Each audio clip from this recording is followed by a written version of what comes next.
ये फिल्म देखने का शौक कब पता चला कि मुझे शौक है?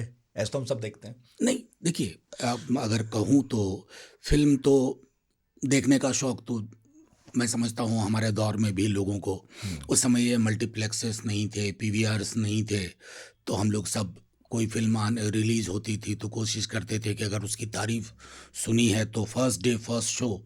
बल्कि बहुत इंटरेस्टिंग किस्से हुआ करते थे लोगों के कि कतार लंबी है, गुत्थम-गुत्था करना पड़ेगा, तो कई लोग गंजी पहन के सिर्फ़ जाते थे ताकि शर्ट ना फटे। गंजी फट भी गई तो कोई बात नहीं। तो यूँ देखता रहा, लेकिन अगर गंभीर एक स्टूडेंट के रूप में, अगर मैं कहूँ सिनेमा के एक स्टूडेंट के रूप में, ये शुरुआत 90 के मध्य में हुई, जब मैंने जामिया मिलिया में टीचिंग जॉइन किया और कुछ चीज़ें पढ़ी। तो वाक़या यूँ शुरू हुआ कि मुझे लगा कि एक बार देखा जाए कि आज़ादी के बाद से मुस्लिम कैरेक्टर के रिप्रेजेंटेशन में सिनेमा में क्या बदलाव आए हैं। क्योंकि हम अक्सर कहते हैं सिनेमा और समाज, तो सिनेमा ने समाज को प्रभावित किया या समाज के अलग-अलग चरणों में, कभी ध्रुवीकरण, कभी एका, तो उस रूप में उस रिप्रेजेंटेशन को देखने की शुरुआत हुई। और उसके बाद लगा कि एक बार वर्ल्ड सिनेमा में देखूं कि कैसे, जैसे अरब्स का कैसे रिप्रेजेंटेशन हो रहा है या ब्लैक्स का क्यों हो रहा, कैसे हो रहा है। तो एक दुनियावी तौर पर भी अगर एक वर्ल्ड स्केल पे देखूं अलग अलग फिल्मों में, तो मुझे ये इंसाइट मिली कि जिसे हम कई दफ़ा एक्सेप्ट कर लेते हैं कि नेचुरल है, ऐसा तो होता ही है, तो वो चीज़ें उतनी नेचुरल नहीं हैं। उसको नेचुरल बनाने के पीछे एक प्रोडक्शन टीम होती है, which makes you look at it in a natural manner.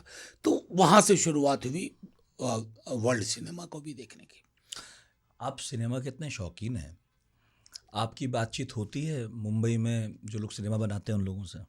आ, हुई है, कई जो मित्र हैं, गाहे बगाहे मुलाकात भी हुई। आ, कई लोग मित्र बने, जैसे पार्लियामेंट की किसी स्पीच के बाद बात हुई। वैसे लोग जो एक प्रगतिशील तेवर रखते हैं, जैसे मैं कहूँ महेश भट्ट साहब, उनसे, फिर अनुभव सिन्हा जी से मुलाकात हुई इसी कमरे में। जख्म का पोस्टर है यहाँ हाँ, जख्म का और पोस्टर उनका है। हाँ, ऑटोग्राफ भी है। ऑटोग्राफ भी है। हाँ। तो मैंने, ज़ख्म मेरी बहुत प्रिय फ़िल्म थी, क्योंकि अगर आप देखें ज़ख्म का जो की पूरी कहानी है, वो 90 के हमारे उस दौर की कहानी है जिसको हम लोगों ने बहुत करीब से देखा है और छू गई थी, कई दफ़ा देखा। तो मैंने उनसे आग्रह किया कि अगर इसका पोस्टर हो, तो उन्होंने भेजा।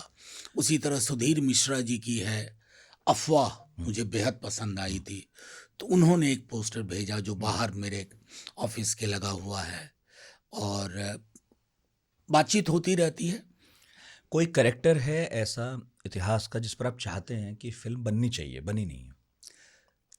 सच कहूँ, टोपी शुक्ला एक किताब है, बिल्कुल। राही राही मासूम मासूम रजा रजा। की।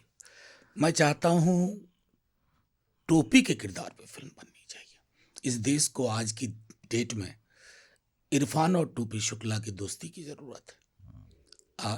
इरफान नहीं, इफ़न, हाँ, इफ़न, इफ़न इरफान। और टोपी शुक्ला। मैंने भी, मेरा ख्याल है काफ़ी हाँ, समय हो गया तब पढ़ी थी। अगर संसाधन होते हाँ। तो मैं किसी को आग्रह करता, आपका ये जो कोई सुन रहे होंगे, अगर उनमें से कोई अ, कोशिश करे